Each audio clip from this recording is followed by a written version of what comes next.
பண்ணாங்கனாக்கா அவங்க இந்த மாதிரி எக்ஸசைஸ்லாம் கண்டிப்பாக பண்ணால் அவங்களால வந்து கூட கொஞ்சம் நேரம் வந்து அவங்கக்கிட்ட கான்சன்ட்ரேஷன் பண்ண முடியும். இல்லைன்னா கொஞ்சம் நேரத்துலேயே வந்து அவங்களுக்கே பெயின் வந்துடும், அவங்களுக்கே டீச் பண்ணுற மூடு இருக்காது.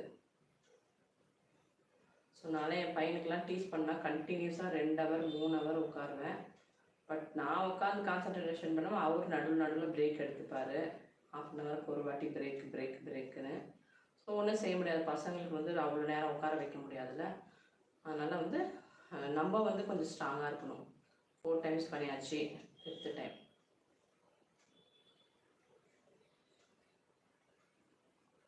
ஸோ நமக்கு வந்து ஃபேமிலி தான் ஃபஸ்ட்டு, அதுக்கப்புறம் தான் எல்லாமே நெக்ஸ்ட்டு. ஸோ அதை ஃபஸ்ட்டு முடிச்சுட்டு அதுக்கப்புறம் நம்ம ஷாப்பு, அதுக்கப்புறம் வந்து நம்ம யூடியூப்.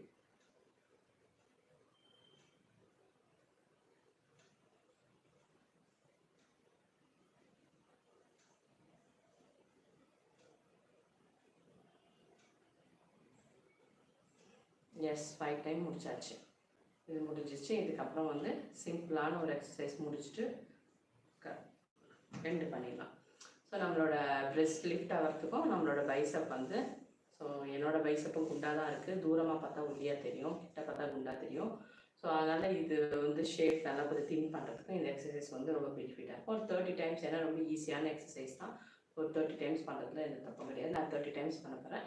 நீங்களும் பார்க்குறீங்க, நீங்களும் கண்டிப்பாக 30 டைம்ஸ் பண்ணுங்கள். இது ரொம்ப ஈஸி. ஸோ நம்ம செஸ்ட்டு எல்லாத்துக்குமே வந்து, ஸோ இங்கே மசில்ஸ்லாம் நமக்கு சம்டைம்ஸ் பெயினாக இருக்கும். ஸோ இந்த பெயின் வந்து எதனால், லைட்டாக இங்கே ஏதாவது மசில் பெயின் வந்தாவே நமக்கு ஹார்ட்டில் ப்ராப்ளமா இல்லை வேறு எந்த ப்ராப்ளமா, சில பேர் ஹார்ட்டில் ப்ராப்ளம் இருந்தாலும் அசிடிட்டி நினச்சிப்பாங்க. ஸோ எது வேணாலும் நம்ம வந்து நமக்கே வந்து ஏதோ நினச்சிப்போம். ஸோ மசில்ஸ் பெயின்லாம் இருந்தால் நம்ம இங்கே பண்ணுற எக்ஸசைஸில் வந்து கொஞ்சம் க்யூர் ஆகிடும். ஓகேவா? வாங்க.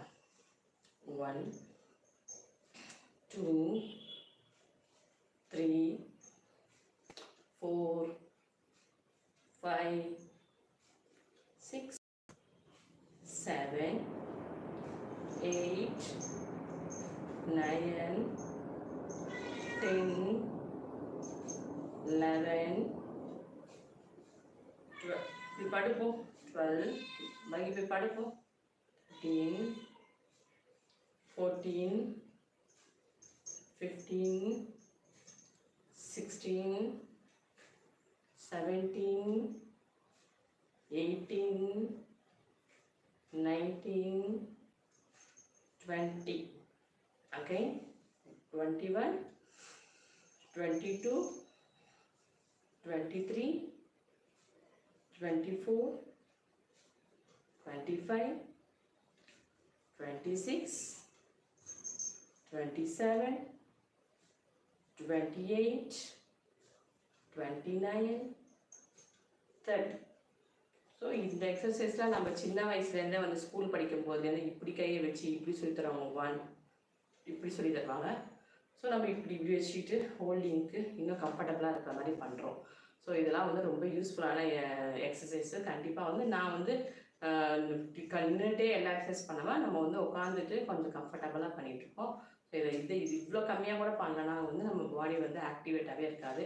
ஸோ இன்றைக்கி டே ஃபுல்லாக வந்து நம்ம ஆக்டிவாக இருக்கலாம். ஸோ இதை ஒரு ½ அன் ஹவர் ஸ்பெண்ட் பண்ணிட்டான். ஓகே, 30 மினிட்ஸ் ஆயிடுச்சு நினைக்கிறேன் எனக்கு. எஸ், 30 மினிட்ஸ் ஆயிடுச்சு. ஓகே ஃப்ரெண்ட்ஸ், எல்லாருக்கும் ஹாப்பி சண்டே. ஸோ இந்த டே வந்து எல்லாருக்கும் ரொம்ப சக்ஸஸ்ஃபுல்லாக டேவாக இருக்கட்டும், பார்க்குற எல்லாருக்கும். ஓகே, பண்ணிங்கனாக்கா இன்னொன்று பண்ணவங்களுக்கு டபுள் சக்ஸஸாக இருக்கும். ஏன்னா வந்து அவங்க பாடியும் வந்து இன்னும் ஆக்டிவாக இருக்கும், இன்னும் நிறைய ஒர்க் பண்ணுவாங்க. ஓகேவா? ஸோ நான் பண்ணிட்டேன். ஸோ இந்த டே வந்து எனக்கும் சக்ஸஸ்ஃபுல்லாக இருக்கணும்னு நினச்சிட்ருக்கிறேன். ஸோ அது எந்த டேவாக இருக்கணும், நமக்கு எப்போ வேணாலும் சக்ஸஸ்ஸு எது வேணாலும் வரலாம். சடன் ஷாக் குட் நியூஸ் கூட வரலாம். ஸோ அதனால் டே வந்து நல்லா போனால், மைல்டாக பண்ணால் ரொம்ப நல்லாயிருக்கும். ஸோ பண்ணியிருந்தீங்கன்னா கண்டிப்பாக வந்து உங்களுக்கு வந்து டே வந்து ரொம்ப நல்லாவே இருக்கும். நீங்கள் ஆக்டிவாக இருந்தீங்கன்னா இன்னும் நிறைய வந்து ஒர்க் பண்ண முடியும். ஆக்டிவ் கம்மியாக இருந்தால் நம்மளால் வந்து உட்காந்துட்டே இருக்கிற மாதிரி இருக்கும், திருப்பி தூக்கம் வர மாதிரியே இருக்கும். ஸோ ஒரு ½ அன் ஹவர் வந்து ஸ்பெண்ட் பண்ணுறது தப்பில்லை. இதுவே வந்து உங்களுக்கு உடனே வந்து ரிசல்ட் கிடைக்காது. அது வந்து ஒரு வருஷம் 2 வருஷம் பண்ணிகிட்டே இருக்கணும். அதனால் நம்ம மைல்டாக அப்படியே பண்ணிகிட்டே போகலாம். ஓகே, யாராவது ஏதாவது மெசேஜ் போட்டிருக்கீங்க, மெசேஜ் போட்டவங்களாம் ரொம்ப நன்றி. ஓகே, நாளைக்கு 9 o'clock யாரெல்லாம் ஆஃபீஸ் போகிறவங்களாம் பண்ண முடியாது, கரெக்டாக இருங்க. நான் 9 o'clockலாம் வந்து நம்ம வந்து வீக் டேஸில் பண்ணிடுறோம்.